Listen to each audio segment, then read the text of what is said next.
Et bonjour tout le monde et bienvenue dans cet épisode 29 du Fougou, le podcast magique un peu piquant.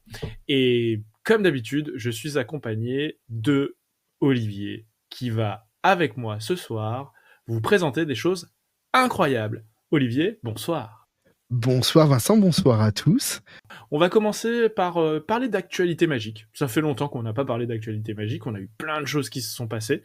Donc on va vous parler notamment de deux éléments qui sont en lien avec une ardoise absolument incroyable et un tour qui s'appelle No Comment, sur lequel on va faire quelques commentaires. Ensuite, on parlera du tour The Last Rise de Andrew, qui est une en langage américanisé, une rising card.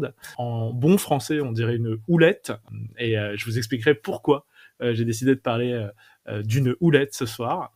Et puis, on terminera par un dossier qu'a préparé Olivier sur le dans quelle main, puisqu'on va essayer de parler français, ou en langage américain, le Witch End, et donc voir un petit peu tout ce qui a pu se faire dans cette thématique du dans quelle main.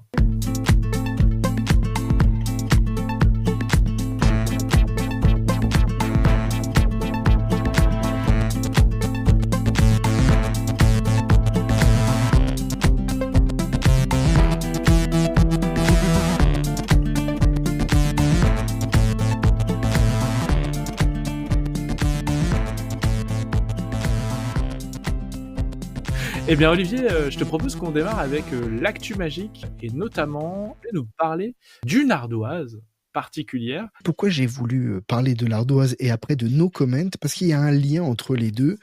C'était une conférence de Philo Kotnik. Alors, ceux qui ne connaissent pas Philo Kotnik, c'est un magicien allemand et il se présente comme étant une personne qui travaille avec Card Shark. Lors de sa conférence, il nous a présenté la fameuse ardoise de Yves Doumergue. Ils l'ont rencontré sur un salon et ils lui ont proposé une espèce de partenariat parce que eux estimaient que c'était une arme très puissante et que cette arme très puissante, il fallait la réserver, alors non pas à une élite, mais au moins des gens choisis sur motivation. Et donc le projet qu'ils nous avaient exposé, c'était de vendre le produit plus cher, tout en sélectionnant les personnes qui recevraient ce produit pour pas que ça soit galvaudé, que les secrets des mentalistes puissent être accessibles sur TikTok comme on le voit souvent. Ah, c'est sûr que je dis un prix de mémoire, mais c'est certainement pas ça, mais imaginons que ce soit 5 000 €, et ben, évidemment, il y aura moins de clowns sur TikTok qui vont vous dévoiler le truc. Récemment, j'ai vu, et toi aussi d'ailleurs, le Inversion Board de Pitata, qui, alors, ne reprend pas toutes les possibilités de l'ardoise de Yves Doumergue, mais qui propose beaucoup de fonctions. Je ne l'ai vu qu'en vidéo, mais je veux croire que c'est une qualité comparable. Celle de Yves était vraiment magnifique et le rendu, on avait vraiment l'impression que c'était une ardoise dont il s'agissait, en tout cas l'écriture qui apparaît. Et la surprise, c'est que cette ardoise, elle est vendue 1490, 1500 €. Alors, même si elle remplit pas toutes les fonctions de celle d'Yves, en tout cas, elle en remplit suffisamment et elle est suffisamment peu chère pour qu'elle devienne très intéressante. Et la réflexion que je me faisais et que je voulais partager avec toi, c'est que l'intention de Kartchak, qui était assez noble, en se disant, bon, on veut protéger les professionnels en gardant cette arme qui est une arme puissante, eh bien, en fait, cette protection, on voit que concrètement, je ne sais pas s'ils ont communiqué autour, s'ils ont communiqué auprès de professionnels. Je sais absolument pas quelle communication ils en ont fait, mais cette protection, elle a été inutile puisque maintenant, n'importe qui, alors peut-être pas n'importe qui parce qu'il faut quand même avancer 1500 €, mais ça va être quand même assez accessible au plus grand nombre. Il y a plusieurs sujets dans ce sujet-là qui sont intéressants. Le premier, c'est est-ce que le prix peut aider à protéger une invention, entre guillemets, ou une innovation de manière plus générale, et c'est souvent quelque chose qui est invoqué en disant bon bah si c'est cher, ce sera difficile à copier. Dans les faits, c'est vrai jusqu'à ce que quelqu'un se dise qu'il peut en faire un business. Oui, dans le milieu de la magie, on a un sujet, c'est les gens qui dévoilent potentiellement un tour dans le public. Mais même dévoiler un tour comme l'Ardoise de Yves Doumergue, c'est presque inaudible sur les réseaux sociaux parce que pour la plupart des gens, ça ne fait que créer la vision, ou la plupart des magiciens qui regarderaient ça ne fait que créer la vision de ah oui, mais de toute façon, je peux rien faire d'autre que l'acheter, je saurais pas la refaire chez moi. Et en fait, Mmh. la plupart du temps, quand on dévoile un tour, ce qui intéresse des magiciens, certains magiciens, c'est de se dire ah oui, bah c'est bon, je peux le refaire. Donc je peux économiser le fait de l'acheter. Mais l'ardoise et ce produit technologique qu'est cette ardoise, tu le refais pas dans ton garage. Ou alors, si tu es capable de le refaire dans ton garage, tu as eu l'idée avant. Et tu es très doué surtout. Et t'es très doué. Donc pour moi, l'idée de dire on va la vendre plus cher parce que bon, on va protéger, je pense que ça protège rien du tout. Je pense que les gens qui dévoilent la façon dont on réalise des tours ne sont vus que par d'autres magiciens et ne sont pas vus par le public. Donc le fait de dire oui, bah sinon ça va gâcher, non, le public il verra jamais et il y a très très peu de chances qu'il voit ce qui est dévoilé par des magiciens qui dévoilent sur TikTok ou sur ce type de plateforme. Et la plupart du temps, en plus, ce sont des gens qui dévoilent des tours à des niveaux de prix qui sont pas du tout les niveaux de prix d'une ardoise à même 1200 ou 1300 euros. Ils sont pas prêts à mettre 1300 euros pour faire une vidéo TikTok et ensuite ne plus s'en servir parce que a priori ils se servent pas vraiment des tours ensuite pour faire de la magie. Donc dans les faits, je pense que le vœu initial était louable, mais l'idée n'est pas bonne parce qu'elle n'est pas réalisable. Après, ça peut au mieux créer de la rareté sur le marché et permettre à des magiciens de se vendre plus cher parce qu'ils ont l'exclusivité d'un tour que d'autres ne peuvent pas faire parce qu'ils n'ont pas accès à ce produit-là parce que c'est trop cher pour eux. Imaginons que effectivement un magicien qui est professionnel, mettre 5000 euros dans un outil, ça devient un investissement. C'est un investissement qui peut être rentabilisé quand on est professionnel, mais ça reste un investissement important. Donc dans les faits, ça peut juste faire le tri entre certains magiciens qui ont les moyens et certains magiciens qui n'en ont pas les moyens, ce qui n'est pas du tout le gage d'être un De bon ou un qualité. mauvais magicien. Voilà. Mmh. Donc je pense que encore une fois, ça loupe l'intérêt. D'un point de vue purement business, on se rend compte que les Chinois, eux, n'ont pas du tout de scrupules à mettre même 5000 euros dans un produit pour le copier et ensuite le vendre 1000. Mmh. Parce qu'ils savent qu'ils vont en vendre plus que 5. Donc c'est pas grave de l'avoir payé 5000. Je pense qu'à terme, c'est une mauvaise stratégie. C'est pas la stratégie qu'il faut. Et la stratégie qu'il faut, c'est une stratégie de vente directe, de vente maîtrisée. Pour le coup, je crois beaucoup plus en cette idée de dire je vais maîtriser les gens à qui je le vends et je vais le vendre sur motivation. Mais le prix n'est pas une motivation. Après, je suis pas persuadé non plus que ce soit un produit qui soit protégé. Parce que pour le protéger, il faudrait déposer des brevets. Je suis pas certain que ça ait été fait. Après, il y a un autre débat que tu as soulevé aussi et qui est intéressant. Bon, on va peut-être pas le faire ce soir, mais se dire, comme on l'a déjà vu dans des grandes illusions, tu as des gens qui ont les moyens d'acheter le matériel, pensent que ce sont des grands magiciens alors qu'ils n'ont pas forcément beaucoup de talent. Tu donnes cette arme dans les mains de n'importe qui, je pense qu'il va réaliser des miracles. Alors que certains magiciens, ils prendront une ardoise classique et ils réaliseront pas tout à fait la même chose, mais par des biais détournés, ils rendront l'illusion assez identique. Après, bon, je pense que 1200 euros, ça reste quand même une niche de magiciens Enfin, qui 1500, ouais. ouais, 1200 ou 1500 euros, ça reste quand même une niche de magiciens qui vont pas forcément se permettre de faire n'importe quoi avec un produit comme ça, et les autres vont passer leur tour et iront sur autre chose. Je crois. En tout cas, moi, j'ai passé mon tour déjà. Ouais, on va conseiller à tous les auditeurs de passer leur tour, à part s'ils sont professionnels du spectacle et qu'ils ont vraiment besoin de ce genre de produit. Puis la deuxième chose, alors c'est lié, c'est pour ça que je voulais faire un peu cette transition. Ce magicien, lors de sa conférence, alors je le dis parce que pour être très précis, c'était le 28 octobre 2022 lorsque j'ai vu cette conférence. Ce magicien me demande de venir l'assister pour présenter un tour. Donc il me fait choisir une carte de manière assez traditionnelle et il commence à étaler ses cartes. Et là, il se rend compte, il fait une bourde. Alors moi, bon public, je fais comme si je n'ai rien remarqué et on reprend le tour. C'est un peu pour l'anecdote parce que j'imagine que lui, il a vu que j'avais vu. Il me fait choisir une carte. Je vois la carte. Il la remet dans le jeu et il se met à distribuer les cartes face en l'air. Il fait un 6 tas, une première carte, puis une deuxième cartes sur chaque tas, donc il a distribué 12 cartes, et il me dit ta carte n'est pas là. Effectivement, elle n'était pas là, effectivement. Bien sûr, puisque ma carte est quelque part vers le centre, elle n'était pas forcément dans les 12 premières. Il me dit, on va corser un peu les choses maintenant. Je retourne les cartes, donc les paquets sont face en bas, et continue sa distribution. Il me dit, ainsi, tu ne sauras pas où est ta carte. Il lui reste 4 cartes en main qu'il ne peut pas déposer sur les autres paquets, vu qu'il y en a 6. Donc, comme il veut des paquets qui sont complets, il me montre, il me dit, ta carte n'est pas là. Non, effectivement, elle n'est pas là. Il les jette de côté. Et au fur et à mesure, il me fait éliminer des paquets. Donc, je vais en éliminer 5. Il va les retourner à chaque fois pour me montrer des cartes différentes. Et à la fin, il en reste un paquet.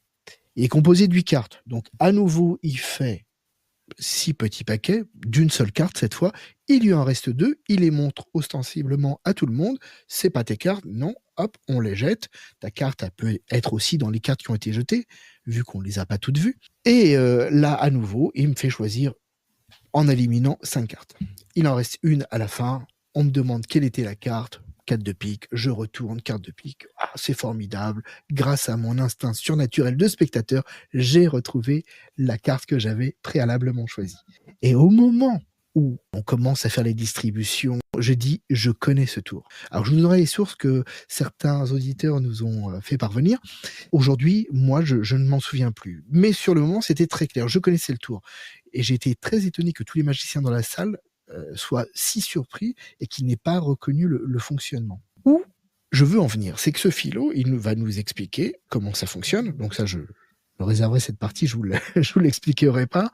Mais il précise bien que c'est un vieux tour. Je crois que lui-même ne se souvenait pas de la source exacte. Et aujourd'hui, en 2025, je lis le tour Sold Out Magic Live de Las Vegas 2025.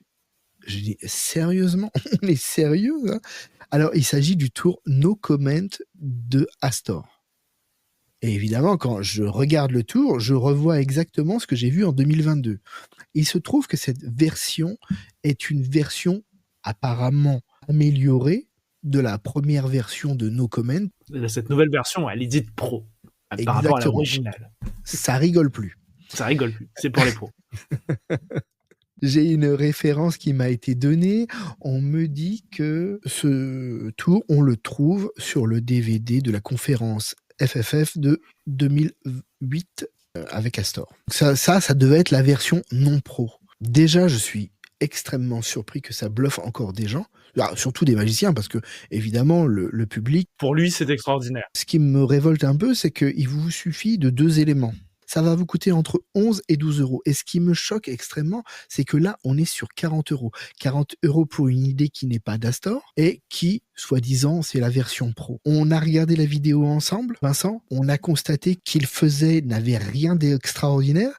Et à un moment, il va retirer des jokers. Alors ça, retirer des jokers, c'est toujours l'occasion rêvée de faire une manipulation. Et comme tu as pu le constater par toi-même, ça a été justement le moment opportun pour faire une belle coupure vidéo. Les deux utilisations d'enlever les jokers, c'est faire une manipulation et montrer que les cartes sont différentes.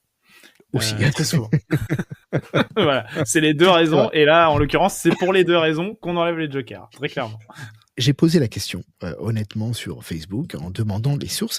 Alors, je tiens à remercier 3 personnes qui ont eu la gentillesse de partager les sources qu'ils avaient. Alors, je vais donner leur nom. C'est Tonio Wano, Arnaud Jouran et Thierry Prévost. Alors, merci de nous écouter et merci de commenter. Et ces 3 personnes donnent comme référence Claude Rix. Merci à vous de m'avoir conforté dans mon idée qu'il s'agissait d'un tour ancien. On précise aussi que ça a été popularisé par Fred Capps. Donc ça m'étonne pas que ça a pris une envergure internationale de par la notoriété de Fred Capps. Tout ça pour dire que on s'aperçoit encore aujourd'hui que des vieux principes sont légèrement manipulés, parce que là, je pense que l'apport de Astor sur cette nouvelle version, tu l'as vu toi-même, mais il me semble que c'est minimal. C'est de l'ordre du détail.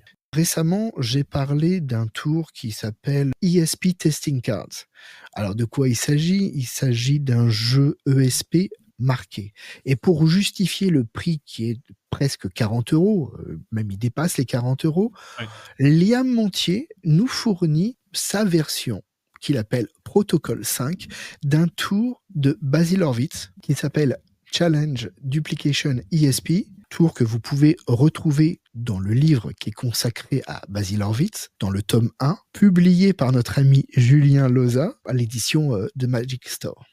Et j'en profite pour dire à Julien Loza, s'il te plaît, traduis-nous le volume 2 parce que le volume 1, il manque forcément quelque chose. C'est un très bon tour qui utilise 25 cartes. Dans la version protocole 5 de Liam Montier, on n'a que 15 cartes.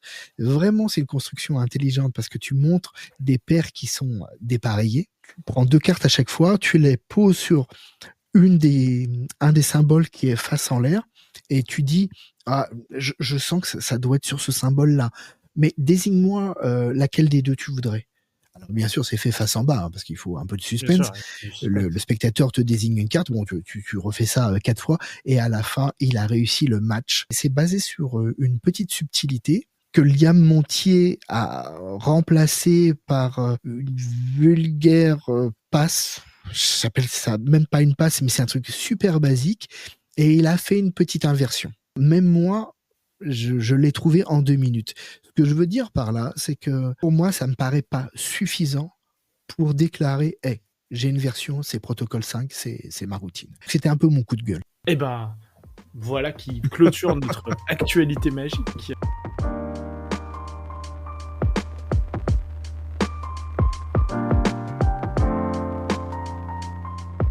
Parlons maintenant de cette fameuse houlette. On va parler d'une houlette. Les gens peuvent parler de cartes montantes, peuvent parler de rising card en anglais. On peut dire que c'est un classique avec le choix d'une carte par un spectateur la plupart du temps. Cette carte est remise dans le paquet, ou en tout cas elle est laissée dans le paquet. Elle peut même être en fait simplement choisie sans être forcément sortie. Le paquet est remis dans sa boîte. Le magicien, grâce à des pouvoirs magiques, c'est le principe du magicien, j'ai envie de dire, est capable, sans pour autant savoir la carte du spectateur, par la simple force de son esprit. Alors, on pourrait le traiter sous l'angle très magique, c'est-à-dire magicien, je fais bouger des objets, mais on pourrait aussi le traiter sous l'angle du mentalisme, avec la télékinésie, le fait de pouvoir déplacer des objets à distance, ce qui est assez proche dans les deux, mais on sait que dans le mentalisme, on a cette branche possible de la télékinésie, d'où mon intérêt, en tout cas l'intérêt que j'ai pu porter à la houlette, de pouvoir faire sortir la carte du paquet sans y toucher. Donc ça, c'est le concept de base, et donc la houlette présentée par Andrew dans The Last Rise existe en 2 versions. Déjà, c'est une chose à savoir, c'est qu'elle existe en version, j'ai envie de dire close-up, donc format de carte standard, carte poker, ce sont un paquet de bicycle qui peut être en bleu ou en rouge, ou en version jumbo pour de la scène. Les 2 versions existent, ça c'est le premier élément à savoir. Deuxième élément, c'est que c'est une production plutôt française, puisque c'est produit par Magic Dream. Pourquoi est-ce que j'ai trouvé cette version intéressante ? C'est parce que il y a une forme de liberté assez grande dans la manipulation qui peut être faite. La première des choses, c'est que le choix des cartes se fait de manière assez libre, puisque on sort les cartes du paquet, on va faire soit en cascade, soit à l'effeuillage, soit dans un ruban. Enfin, vraiment, on peut choisir la méthode de choix de la carte que l'on souhaite. La personne va choisir la carte qu'elle veut, elle va la mémoriser. A priori, la carte n'est pas sortie du paquet, mais elle va pouvoir la mémoriser. Les cartes sont remises dans l'étui. Une fois que les cartes sont dans l'étui, le magicien a l'entière possibilité de choisir et le moment et la vitesse avec laquelle la carte va s'élever dans les airs. Donc il y a vraiment, on peut attendre très longtemps, on peut mettre 1 heure de délai entre les deux si on veut, c'est-à-dire qu'on peut ranger le jeu, on peut même ranger le jeu dans sa poche ou le poser sur la table, et on peut y revenir 10 minutes ou 15 minutes après, reprendre le jeu, au moment où on le souhaite, faire démarrer la houlette. Donc ça, c'était le côté intéressant. Il y avait un deuxième côté intéressant, c'est que cette houlette, elle peut être faite plusieurs fois d'affilée avec des cartes différentes. Donc on a la possibilité de refaire le tour à la même personne ou au même public plusieurs fois d'affilée. Et le dernier, c'est que on peut, et c'est la présentation d'origine, on peut jouer sur un petit twist qui est je fais monter une carte, cette carte finalement n'est pas la bonne, le spectateur me dit non, ce n'est pas possible, et simplement en passant la main devant la houlette, la carte se transforme en la carte du spectateur. Donc du coup, on a un double effet entre guillemets magique, donc un effet de télékinésie de cartes et un effet de transformation de cartes, qui là du coup rentre vraiment dans la notion d'effet magique. On n'est plus du tout dans le mentalisme, en tout cas, on s'éloigne un peu du mentalisme dans cet effet-là. Je suis pas un dingue des houlettes, je suis jamais trop penché, je connais quelques principes, quelques méthodes. J'ai aimé ton approche, j'y avais pas jamais pensé. D'ailleurs, je crois ne l'avoir jamais vu présenté ainsi, c'est-à-dire la télékinésie, le fait de bouger des objets à distance, et j'y avais jamais songé moi-même d'ailleurs. J'ai toujours vu les houlettes comme des choses de magicien où on voit le magicien agiter les mains et se faire s'élever la carte. Alors, je ne sais absolument pas comment ça fonctionne. On n'en a pas parlé, tu m'as pas expliqué. Donc, je vais te poser des questions qui vont peut-être te paraître stupides, mais tant pis. Donc, tu n'as pas besoin de toucher le paquet. Tu peux rester à distance. Non, tu es obligé d'avoir le paquet en main. Il y a une particularité, et ça paraît assez logique quand on le dit, mais avant, il faut quand même l'exprimer, c'est qu'il faut ouvrir le paquet pour que la carte puisse se soulever. Donc tu es quand même obligé de reprendre le paquet, d'ouvrir le paquet, d'ouvrir le dessus du paquet. Hein. Tout le monde a déjà ouvert un paquet de bicycle, on va pas expliquer comment on ouvre un paquet de bicycle quand même, mais voilà. Il faut retirer la cellophane. Ah ben oui, tu l'as déjà fait. Et donc une fois que le paquet est ouvert, on le tient face au spectateur de manière à ce qu'il voit la carte se lever, en fait, tout simplement.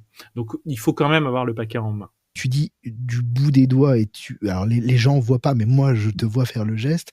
Ça voudrait dire que tu pourrais tenir le paquet entre le pouce et l'index? Non, tu vas le tenir entre le pouce et le majeur. D'accord, ok. Si on doit le faire. Là, je le tiens, donc tu es le seul à le voir, mais là, je le tiens comme le tiendrait le magicien. Donc, je peux le tenir par le bas du paquet, mais entre le pouce et le majeur. D'accord, mais c'est vrai que c'est une tenue qui est assez légère, parce que tu n'as pas besoin d'avoir le paquet complètement en main. Quand tu dis du bout des doigts, je vois très bien ce que tu veux dire maintenant. Je l'ai dit au début, hein, je n'utilise pas de houlette. En fait, je crois que ça vient du terme houlette. Ça m'a paru tellement ancien que j'ai associé ça inconsciemment à de la magie ancienne qui peut-être m'intéresse moins. Donc, je me suis jamais vraiment intéressé à ce genre d'effet. Après, il y a des méthodes qui sont très basiques, hein, qui permettent pas de faire ce que tu peux faire avec cet objet. Mais la question que je voulais te poser, c'est est-ce que tu as déjà utilisé d'autres houlettes et qui te permettraient de comparer avec celle-ci? J'ai vu d'autres houlettes, d'autres principes de houlettes. J'en ai vu quelques-unes. J'en ai pas utilisé moi-même d'autres. Il y en a qui avaient des principes qui me bloquaient un petit peu, notamment parce que tu n'avais pas vraiment de contrôle sur la vitesse ou le moment où la carte allait être éjectée, entre guillemets. On parle pas d'éjection parce que c'est pas aussi fort que ça, mais elle est soulevée. C'est aussi, et c'est pour ça que je le dis, c'est aussi un effet qui m'a jamais vraiment attiré, parce que tout comme toi, j'étais vraiment bloqué dans le côté le vieux magicien qui présente son truc avec des yeux ouh la carte va se soulever. Enfin, tu vois, c'est vraiment le truc. C'est un peu extrême là. Ouais, peut-être, mais vraiment c'était la caricature, tu vois, du magicien un peu nul qui va faire soulever des cartes, d'ailleurs qui à mon avis ça va marcher qu'une fois sur deux, tu vois. Enfin voilà, vraiment pour moi c'était ça la houlette. Et en fait j'ai pas mal poncé les trucs à la limite du paranormal. Pourquoi? Parce que j'ai commencé le mentalisme comme beaucoup par ces effets dits psychologiques, avec cette parascience du mentalisme en mode oui les signes de clignement de l'œil, de regard, de posture, de machin, de PNL, de tout ce qu'on veut qui n'a aucun sens finalement dans le mentalisme in fine, et avec le premier écueil que tout le monde a, qui est de dire bah ouais mais du coup enfin voilà, maintenant fais-le dans la vie de tous les jours, quoi, tu vois. puisque tu as une explication scientifique, c'est que c'est vrai. Donc si c'est vrai, fais-le dans la vie de tous les jours. Et donc comme en plus je suis pas magicien professionnel, je suis magicien amateur comme toi, euh, bah du coup non, ça marche pas en fait cette explication. Donc au début, je m'étais dit, bah, c'est plus simple parce que les gens peuvent pas croire que j'ai des pouvoirs, vu que les gens me connaissent depuis toujours, tu vois. Les gens, mais en fait, quitte à ce que les gens me croient pas, autant que les gens me croient pas avec des trucs vraiment fous. Tu vois, Ouais. avec de la vraie magie, avec des vrais trucs. Et donc j'ai été vers tous ces concepts border avec la magie bizarre, avec la magie, tout ce qui est télékinésie, tout ce qui est pour le coup de la vraie lecture de pensée au sens, c'est pas en mode j'essaie de déduire un truc. Non, je lis dans les pensées. Enfin, j'ai pas besoin que tu clignes de l'œil, j'ai pas besoin de réciter l'alphabet. Si je suis un vrai mentaliste qui lit dans les pensées, je te regarde au fond des yeux et hop, boum, je capte des trucs, tu vois. Et donc j'ai été explorer ce qui se faisait en magie et qui pouvait être intéressant là-dessus. Et du coup, tu es retombé. Ouais, je suis retombé sur la houlette et je me dis, mais oui, en fait, mais c'est très clairement ça. Et l'effet qui m'a fait considérer la houlette, c'est un autre effet, alors qui a rien à voir, mais je sais pas pourquoi ça m'a fait penser à ça, mais c'est un effet qui est sorti il y a quelques années, qui est du coup un effet électronique, du bouchon de Sharpie sur lequel on met une pièce. On en a parlé dans un ancien numéro. C'est Magnéto, Magnet Zéro. Ah oui, oui, je sais, c'est Magnéto Serge. Ah, Magnéto, c'est ça. Magnet Zéro. C'est ce truc-là qui m'a fait considérer ensuite d'autres sujets comme la houlette, comme étant des tours qui pouvaient être interprétés par des mentalistes. Mhm. Alors, vu que tu parles de... On va sortir 5 secondes de la houlette, mais comme tu parles de ce tour-là, avec la pièce qu'on mettait au-dessus du verre, au-dessus du capuchon de Sharpie et que tu pouvais enfermer sous un verre, c'était ça Oui, aussi qui était intéressant. Et il y a eu, dans la même trempe, il n'y a pas si longtemps que ça, il y a moins d'un an à mon avis, ce fameux Sharpie qui se déplaçait, qui roulait tout seul sur une table. oui. Et qui était excessivement cher et que j'ai trouvé très mauvais.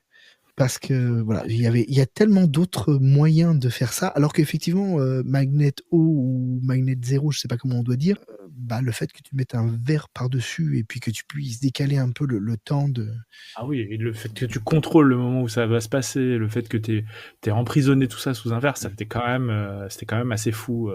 Voilà. Alors c'est pour ça que les effets de ce type, où tu bouges des objets à distance, il y en a qui sont très bien et il y en a qui sont pas très bien. Je me souviens plus du nom de ce Sharpie qui tournait tout seul, mais bon, rien qu'un bon fil invisible ne puisse Ah oui, faire oui.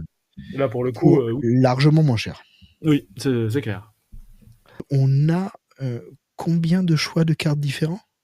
Alors on a de mémoire 7 cartes différentes possibles, ce qui permet effectivement de pouvoir refaire le tour plusieurs fois et ou de pouvoir jouer sur le côté je me suis trompé, c'est la mauvaise carte qui s'est levée et boum, je la change pour une autre carte. Ça laisse ces deux possibilités-là. Dans le cadre, pour repartir sur cette présentation mentaliste, est-ce que ce serait pas un risque intéressant à prendre de dire, bah, tu as quand même 7 cartes. Alors, je connais pas les cartes qui ont été sélectionnées ou si tu peux les changer, mais est-ce que ça serait pas intéressant de dire, tiens, nomme-moi une carte, par exemple. Tu prends un gros risque, sinon les gens savent pas ce que tu vas faire. Et Oui. si elle tombe sur une des bonnes cartes, dire maintenant, ok, concentre-toi sur cette carte. Et si elle sortait, ça serait carrément de l'ordre du miracle, non? Alors c'est possible parce que sur cette carte finalement c'est pas si mal. Tu pourrais jouer les sbroufs en lui demandant pas la famille, en lui demandant juste une valeur. T'as 7 valeurs sur 13. Bon bah t'es quasiment une chance sur deux qui te cite une valeur que t'as, tu vois. Ouais. Donc oui, tu pourrais aller jusque là dans le délire. Tu vas avoir des cartes d'à peu près toutes les valeurs. Si t'enlèves en plus les cartes évidentes, comme les as par exemple, tu dis bon, tu me cites pas un as, tu me cites pas la dame de cœur, le roi de pique, parce que voilà, tout le monde les cite. Bon bah déjà, il va te rester quelques cartes pas très connues et ils peuvent tomber dedans. Si tu veux sortir de la houlette traditionnelle, et puis c'est aussi peut-être l'intérêt de nos discussions, c'est de proposer des nouvelles pistes aux auditeurs. Si tu Bien veux sûr. sortir du cadre de la houlette classique avec la carte qui va sortir, une carte choisie, c'est peut-être intéressant de jouer un coup de bluff comme ça. Parce que s'il tombe pile poil dessus, 7, ouais, ça reste quand même jouable, surtout avec les restrictions que tu as données. Et puis si jamais il cite pas ce que tu attends de lui, bah on part sur autre chose où tu racontes une histoire. Complètement. Tu Tu peux. cites le 3 de cœur, c'est drôle parce que c'est vraiment un symbole qui revient souvent. Les amoureux ont tendance à citer le 3 de cœur, c'est amusant. Ça en dit long sur ta personnalité, tu vois. Tu pars sur un délire, de toute façon, les gens savent pas où tu veux en venir. Et tu replaceras ta houlette un peu plus tard, sous une autre forme peut-être. Tu peux même éluder le truc en disant, bah, tu vois, écoute, si tu choisis une carte toi-même, sans avoir de support, c'est quelque chose qui est assez prévisible. Si t'as assez d'assurance pour lui dire, non, mais c'est clairement le genre de carte que tout le monde choisit. Bon, on va plutôt la choisir dans le paquet, comme ça, ce sera beaucoup plus hasardeux. Tu vas tomber sur une carte que personne n'aurait pu prédire à l'avance. Et donc là, tu peux lui faire la déballe de vas-y, tu choisis alors, à la cascade, au ruban, ce que tu veux. Et in fine, révéler que la carte qu'il a choisie est la carte qui se soulève. Tu sais, ce que tu viens de dire, ça m'a fait penser à...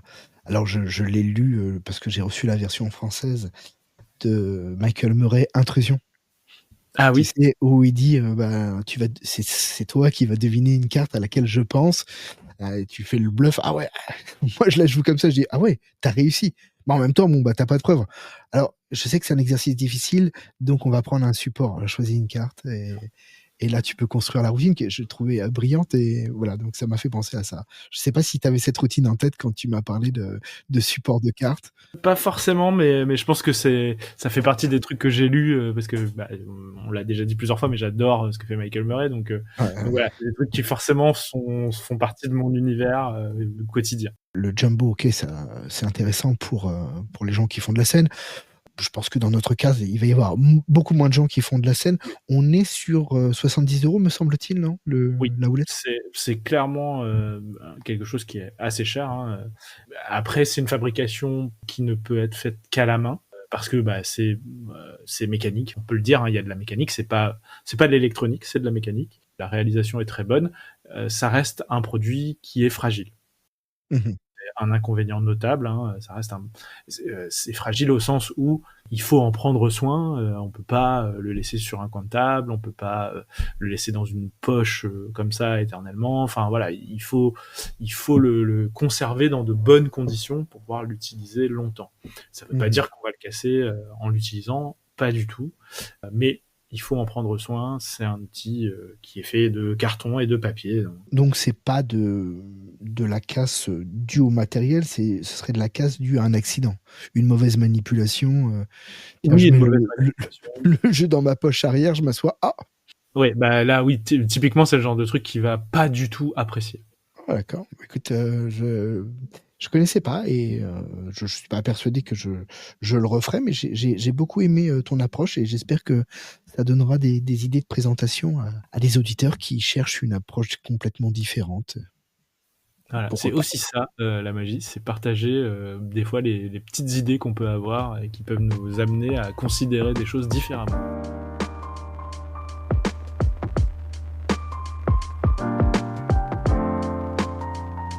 Je te propose qu'on enchaîne. On a parlé de mentalisme avec cette houlette finalement, hein. C'est une houlette qui nous fait parler de mentalisme, mais on va continuer dans le mentalisme avec les Witch End et peut-être voilà les découvertes que tu as pu faire sur un tour qui pour autant ce dans quelle main paraît être assez basique. J'ai lu cet été Tequila Hustler que j'avais pas eu l'occasion de lire jusqu'à présent parce que je l'avais pas acheté tout simplement. C'est une bonne raison hein, pour pas le lire, de l'avoir acheté finalement. J'aurais pu le voler aussi. Je l'avais pas entre les mains, disons. Le titre, alors quand on connaît sa signification, ça prend tout son sens. Mais quand tu connais pas, j'ai Tequila Hustler, c'est quoi? C'est un truc de boisson. Puis l'affiche avec cette espèce d'île et ce crâne en dessous, d'ailleurs, qui ressemble assez à Iceberg de Verlaine, hein, je trouve, Oui, mais le graphisme. il y a une familiarité, ouais, c'est clair. Ouais. Bah, en parcourant ce livre, j'ai vu pas mal de références sur des livres et il se trouve que j'en ai beaucoup. Je me suis dit, bah, je vais reprendre tous ces livres, je vais lire toutes les descriptions et je vais essayer de faire un petit comparatif. Mais avant de parler des livres et des versions que l'on peut faire simplement en main, peut-être que c'est intéressant aussi d'aborder les versions électroniques. Les versions électroniques, en fait, les différentes versions même. On peut Ah aborder oui, les différentes versions qui existent du Witch End, puisque effectivement, il y a plusieurs méthodes différentes pour aboutir à cet effet, qui est un effet qui, de base, paraît assez... allez, on va être un peu provocateur, qui paraît assez un peu nul dans les faits. C'est-à-dire que tu caches un truc dans une de tes mains, et la personne a une chance sur deux de la trouver. ouais. Bah, Ah, franchement, c'est... c'est pas mal pour de l'impromptu, mais c'est vrai que bon, a priori, c'est pas très, Bah, c'est une très chance sur deux, impressionnant, quoi. quoi. Vraiment, une Ouais. chance sur deux, c'est un pile ou face. C'est, enfin voilà, vraiment, on est sur le niveau du pile ou face.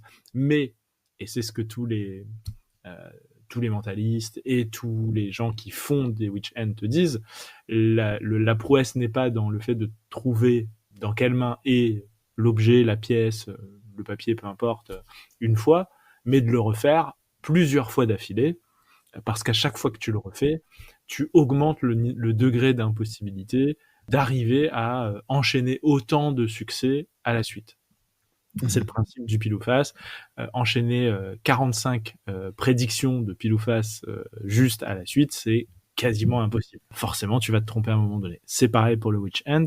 Et donc, il existe plusieurs méthodes pour arriver à faire ce système du Witch End et retrouver finalement dans quelle main une personne va mettre successivement, plusieurs fois d'affilée, un objet, quelque chose.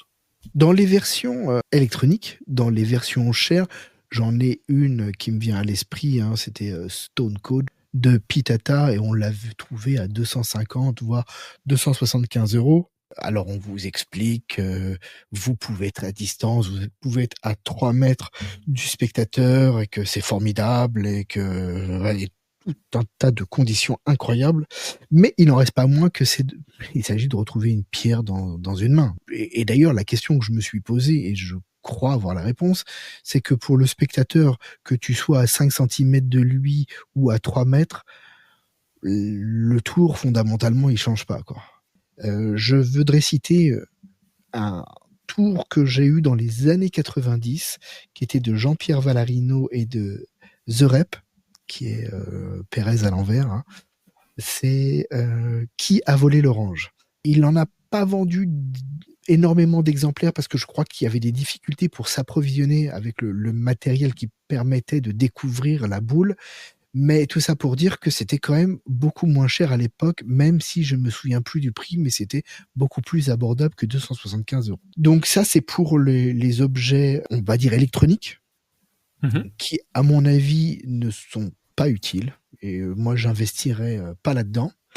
Après, il me semble qu'il y a une autre technique qu'on n'a pas abordée avant, Vincent, mais tout simplement une pièce, un objet métallique. Il existe même des pierres qui d'aspect ressemblent à des pierres, mais qui contiennent du métal et que tu peux détecter avec, on va dire PK pour être gentil, PK Ring.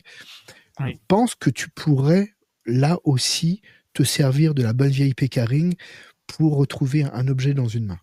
Oui, je pense que ça fait partie des techniques qui existent, hein, effectivement. Je pense que c'est pas évident. Je pense que ça nécessite quand même un peu de pratique. Ça nécessite des objets avec un fort pouvoir, voilà. Donc Ça pourrait se concevoir. ça pourrait se concevoir. Il y a des sujets, en tout cas, qui ont été abordés sur ce sujet-là. En tout cas, il y a des livres qui abordent ce sujet-là. Tu as une autre méthode qui est une méthode... Alors moi, c'est la première méthode que j'ai apprise, donc forcément, quand c'est la première, c'est toujours celle qui te parle le plus, parce que souvent, c'est celle que tu gardes un peu dans ton cœur. C'est la méthode de la particularité physique. C'est une méthode qui a été remise au goût du jour plusieurs fois par plein de magiciens mentalistes différents, avec plus ou moins de subtilité, avec plus ou moins de tout ça, mais en gros qui nécessite un matériel avec des spécifications techniques particulières pour maximiser la possibilité d'obtenir le résultat voulu, et qui se base sur de l'observation. C'est une méthode qui est plutôt incertaine dans le sens où elle n'est pas fiable à 100%. On peut notamment pour les gens qui connaissent un peu la technique, on peut tricher en tant que spectateur pour faire échouer le mentaliste volontairement. La plupart du temps, quand même, quand on a des gens qui ne sont pas au fait de ça, on se retrouve dans la situation où ça fonctionne. Donc ça marche quand même assez souvent, très souvent, et ça peut se faire de manière assez impromptue. Donc je trouve que c'est une méthode qui vaut rien en fait. C'est une méthode qui coûte zéro, si ce n'est le fait de l'apprendre une bonne fois pour toutes. Alors en référence, parce qu'il y a beaucoup de références, on les a pas sous les yeux, mais la référence française qui en est à sa 3e édition et qui ont tous été sold out. Sold out, mais le terme épuisé, merci.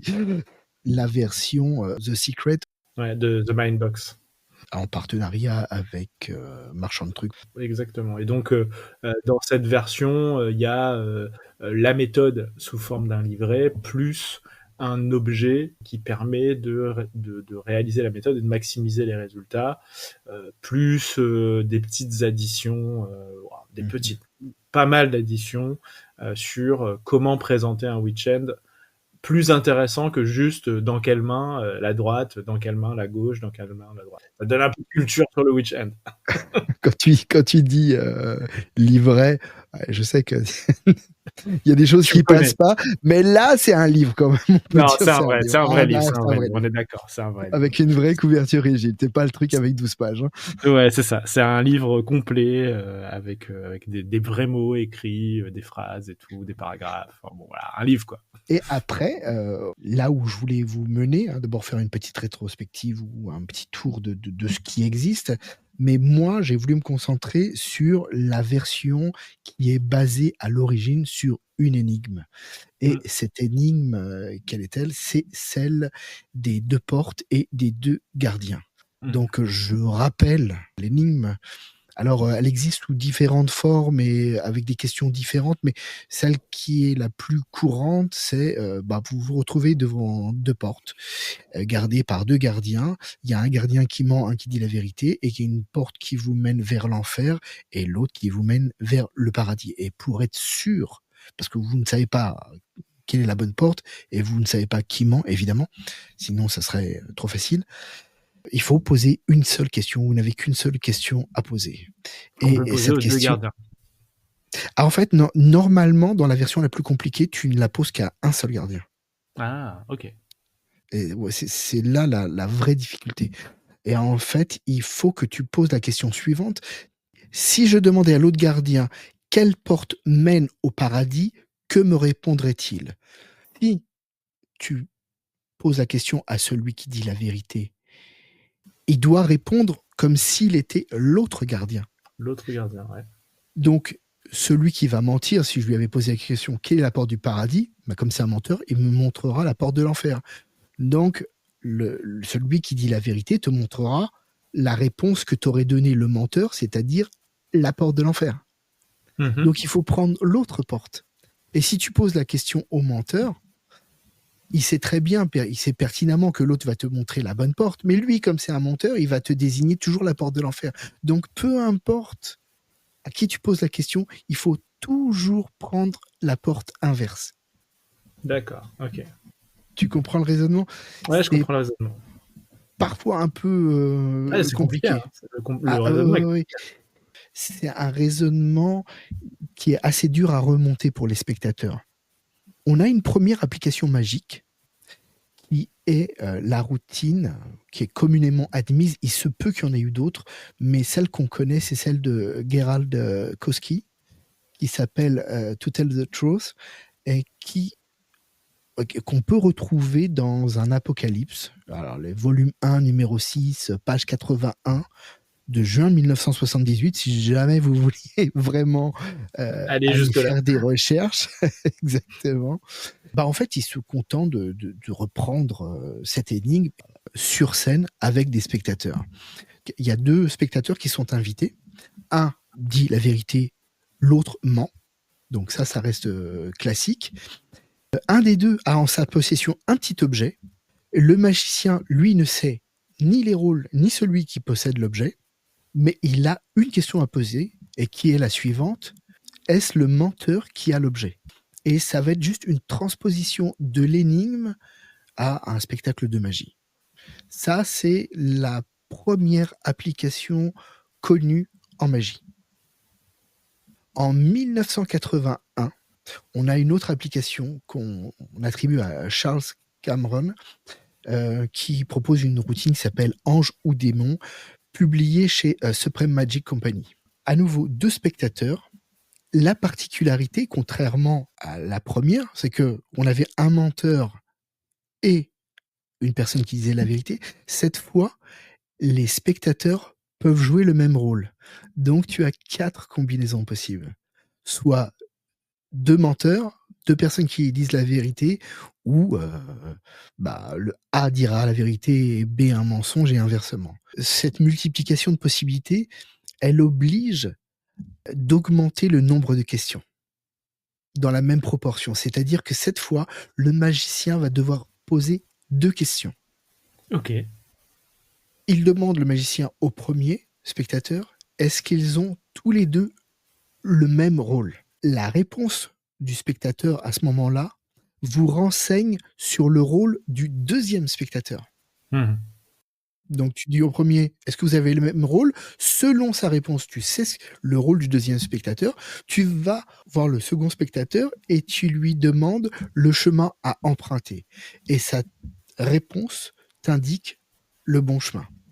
La routine, l'idée reste toujours la même, mais en permettant aux spectateurs de jouer des rôles identiques, en augmentant le nombre de combinaisons, à ce moment-là, on est obligé de poser 2 questions.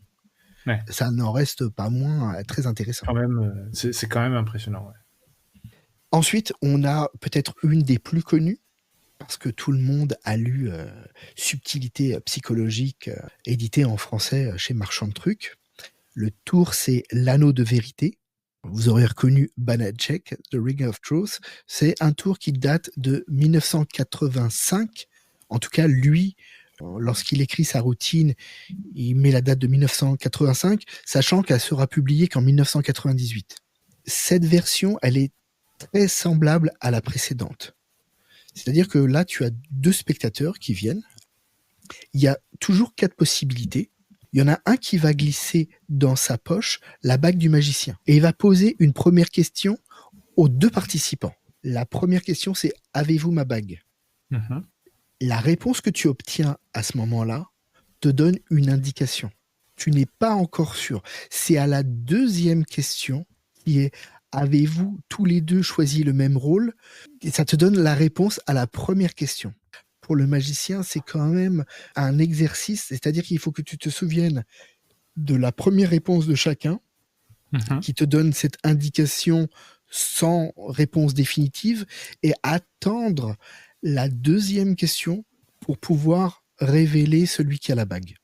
Okay. Alors que, à mon avis, il aurait suffi d'inverser les 2 questions pour que ça rende le rôle du magicien beaucoup plus simple. Tu vois, juste en inversant la question, ça aurait été plus simple au niveau de la mémorisation. Ouais, je vois ce que tu veux dire. Banachek, tous les auteurs le citent comme une référence. Mais à mon avis, c'est vraiment pas la meilleure. Je pense que la popularité de cette routine, c'est pas sa faisabilité, c'est plus le fait qu'elle ait été diffusée dans Subtilité psychologique. À mon avis, c'est vraiment là où réside le rayonnement de cette routine. Parce que d'un point de vue construction, je crois qu'on peut faire beaucoup mieux. Après, on a une autre référence qui est Barry Richardson dans le livre, alors en anglais c'est Theater of the Mind de 1999.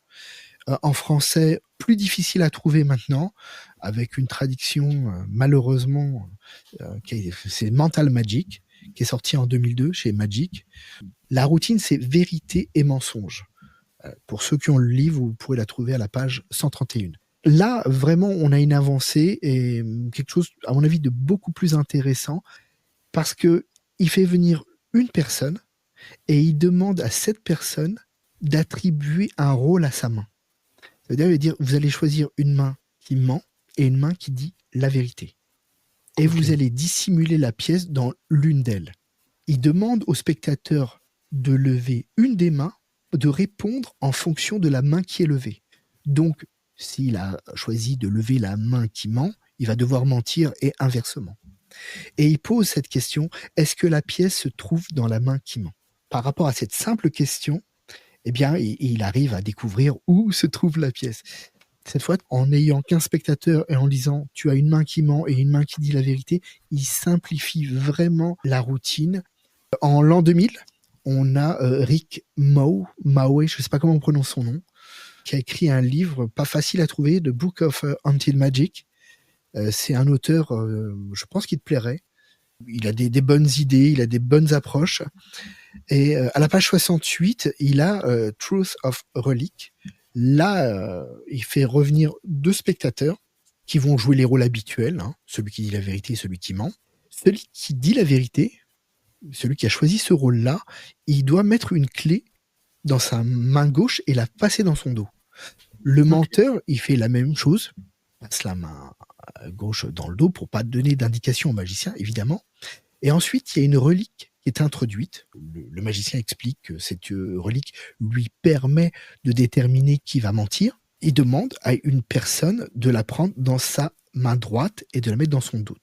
Le deuxième spectateur fait pareil, évidemment, pour pas donner d'indication. Le magicien va poser une question. Il rappelle que celui qui possède la clé doit dire la vérité, alors que l'autre, non. Il se tourne vers un des participants et il pose cette question unique. Le menteur a-t-il la relique?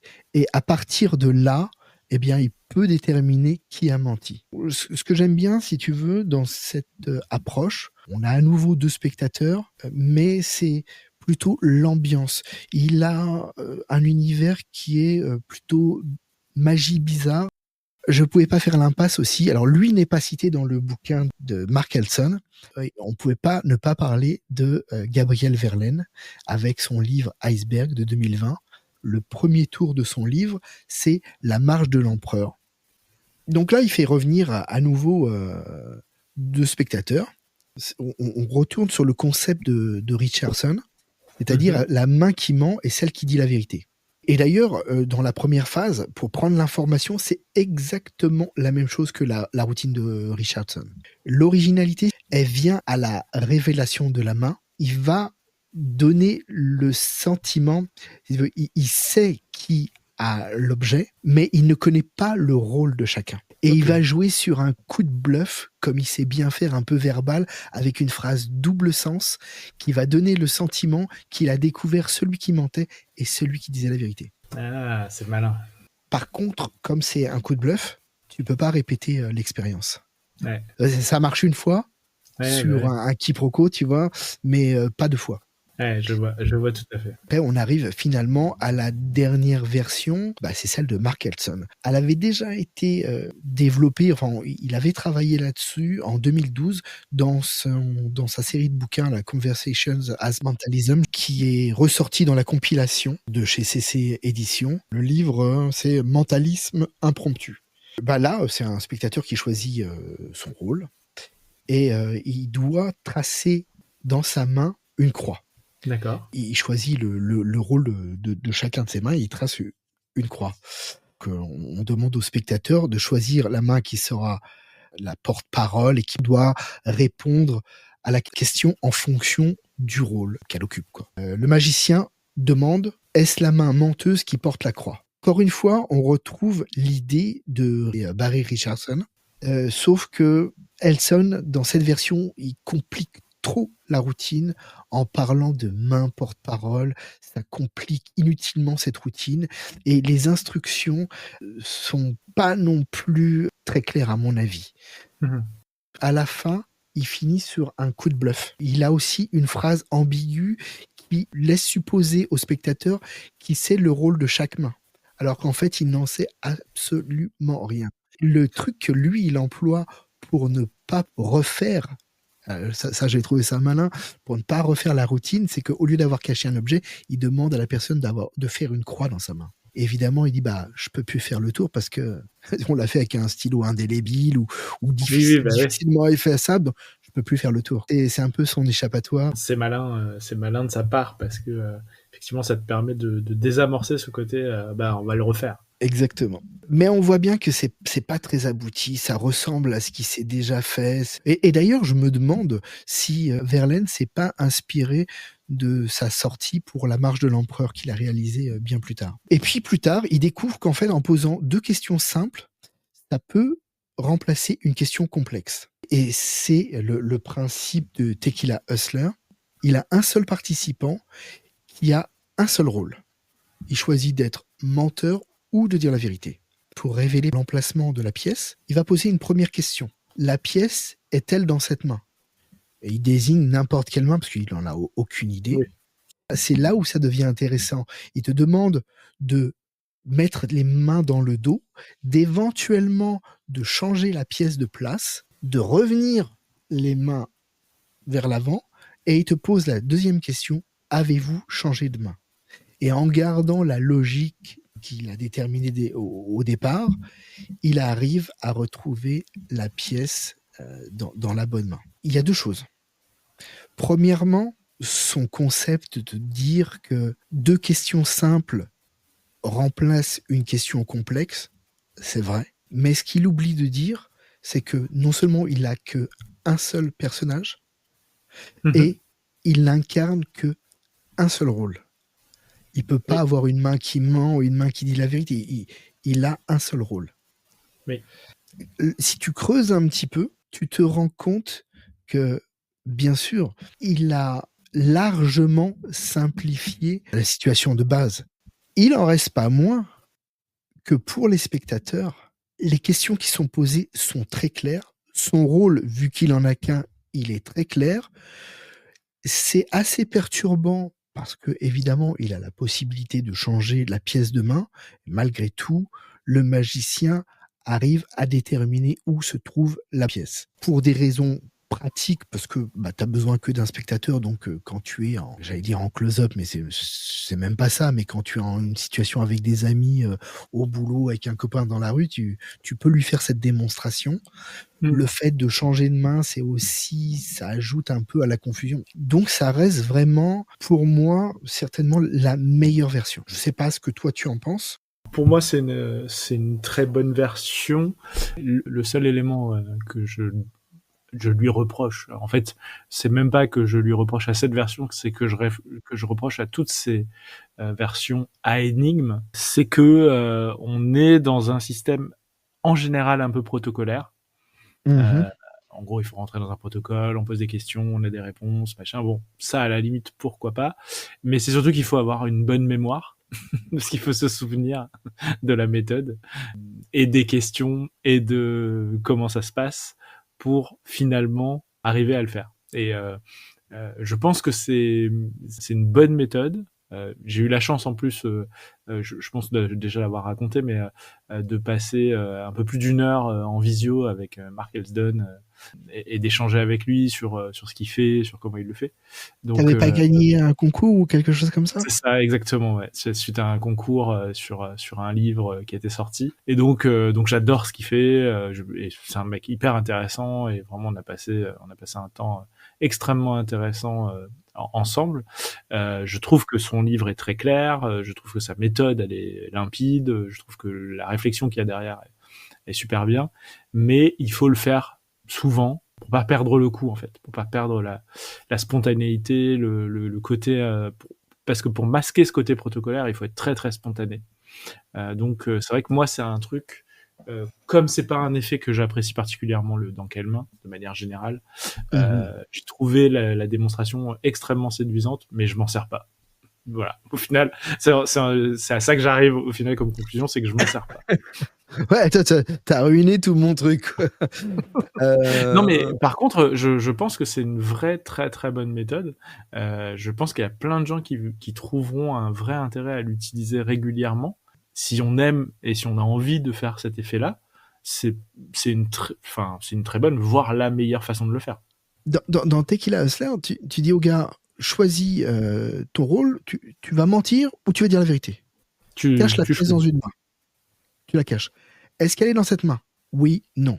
D'accord, très bien. Tourne, enfin, mets les mains dans ton dos. Tu peux changer la pièce de main. Tu remets les mains devant. Est-ce que tu as changé la pièce de main? Oui, non. Et à partir de ça, tu dis, la pièce, elle est là. Mm. Bah, évidemment, tu brodes, Oui, tu tu peux fais de la broder, tu peux. calibration, tu fais tout ce que tu veux, mais c'est super clair, c'est super facile à suivre pour le spectateur et c'est super facile pour toi en tant que magicien de t'en souvenir. Parce Mm. que je peux t'assurer que les autres versions, Ah, mais je suis totalement d'accord avec toi. Les versions à énigmes sont pour moi compliquées. Celle de Tequila Hustler est la plus simple de toutes. Mais tu vois, je l'ai lu Tequila Hustler, je l'ai fait Tequila Hustler, et je l'ai redécouvert ce soir quand tu m'en as parlé. ouais, Parce que je l'avais oublié. Tu vois, mais je sais, c'est plus une de mes particularités que le tour en lui-même. C'est que je sais que si je fais pas quelque chose pendant un certain temps, je vais l'oublier très vite et je vais avoir du mal à me le remettre en tête. Dans d'autres domaines, j'ai eu des trucs où il y avait des anti-sèches à apprendre avec une douzaine de mots. Tant que je le fais toutes les semaines, ça va. Aujourd'hui, si je dois refaire le truc, avant que je me souvienne des 12 mots, c'est mort. Hein. ouais, non, non, mais ouais, je comprends. Et parfois des tours de petits paquets pour te souvenir des enchaînements. C'est ça, les Voilà, enchaînements attends, là, je fais un des- Hemsley, attends, là, oui, alors, je retourne deux cartes, trois cartes.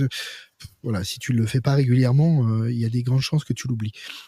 Et encore, ça va un peu mieux avec les tours de petits paquets parce qu'il y a la persistance musculaire, Ouais, la mémoire musculaire qui fait que des fois, en essayant de le faire mécaniquement, tu arrives à retrouver le truc. Tu te plantes c'est vrai, un petit peu, mais tu arrives à retrouver avec la mémoire musculaire. c'est vrai. Mais quand c'est que de la mémoire cérébrale, c'est plus dur. Alors, moi, je vais te donner mon top 3 de tout Ouais. ce que je t'ai cité. En numéro 3, je prendrais Rick Mawe. Je sais vraiment pas comment on prononce son nom, parce qu'il a une présentation qui est intéressante et que tout est justifié, le matériel est justifié. Et ça me paraissait, justement, toi qui parles de protocole et tout, là, on est plus dans un rite avec la relique qui va indiquer au magicien ce qu'il y a à découvrir. La relique joue un rôle. Mhm. Le spectateur qui a la clé, qui doit dire la vérité, va pas se tromper dans ce rôle parce qu'il a physiquement la clé. Donc, d'un point de vue présentation, je la mettrai en troisième. Ensuite, en seconde position, je mettrai Barry Richardson parce Mhm. que c'est une routine élégante. Il a simplifié un spectateur. Il choisit la main qui dit la vérité et la main qui ment. Une seule question, extrêmement simple.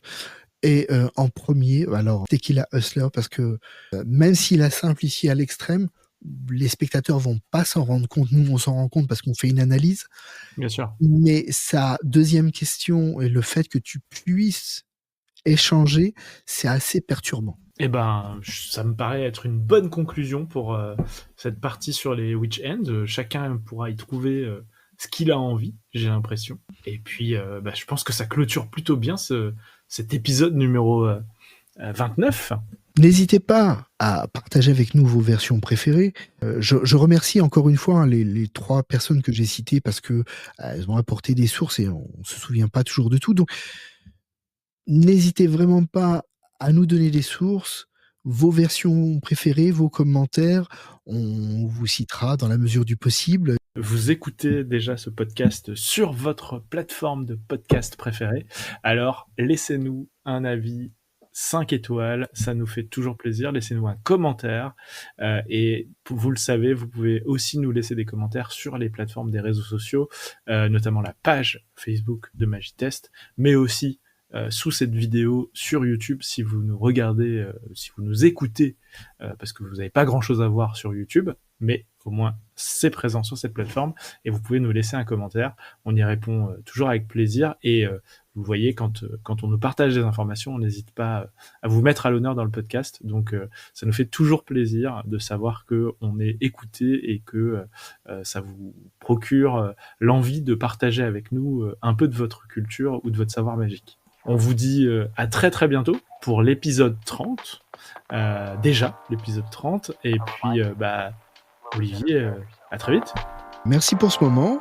Bonne soirée, bonne journée à tous nos auditeurs et à très bientôt.